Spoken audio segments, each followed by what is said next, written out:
Bring this on screen now. This is FASO UK talking about Soldier F. Soldier F is a former British soldier who is now going to stand trial for 2 alleged murders and 5 alleged attempted murders on Bloody Sunday in Londonderry in Northern Ireland. Among the charges, he's accused of murdering William McKinney and James Ray. And this all came about as a hearing that was held in Derry yesterday to decide whether this case was going to proceed. Now, of course, this isn't the first such case. This has been an ongoing campaign by the authorities in Northern Ireland. Dennis Hutchings, of course, who we worked with in the past, was the last soldier to be taken to Belfast for a murder trial. And unfortunately, he passed away during that murder trial because he was extremely ill with stage 4 cancer at the time, but they decided to continue and to pursue him. They effectively handed him to his death. So who is behind this? Well, it's the Legacy Investigation Branch at the Police Service of Northern Ireland that are actually doing this at the moment. And of course, the Sinn Féin is a major part of this as well.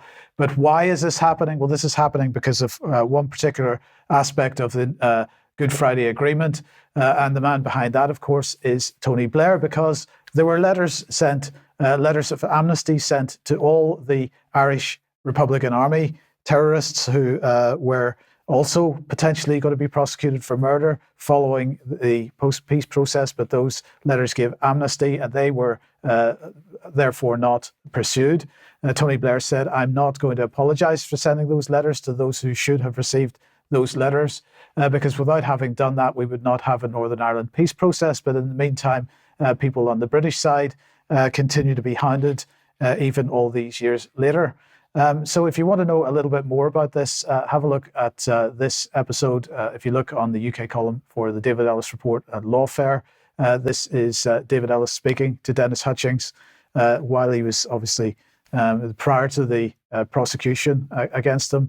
So there's a lot more background to be had there. But this is something which isn't really getting a massive amount of mainstream media attention and should be, because this continues to be a massive miscarriage of justice. I'm not saying that if there was a murder done that people shouldn't be prosecuted for it, but if you're going to give one side of a conflict an amnesty on the basis of that's how you're going to do a peace deal, and the other side doesn't get the amnesty, then that's not really much of a peace deal. It's got to be applied equally on both sides.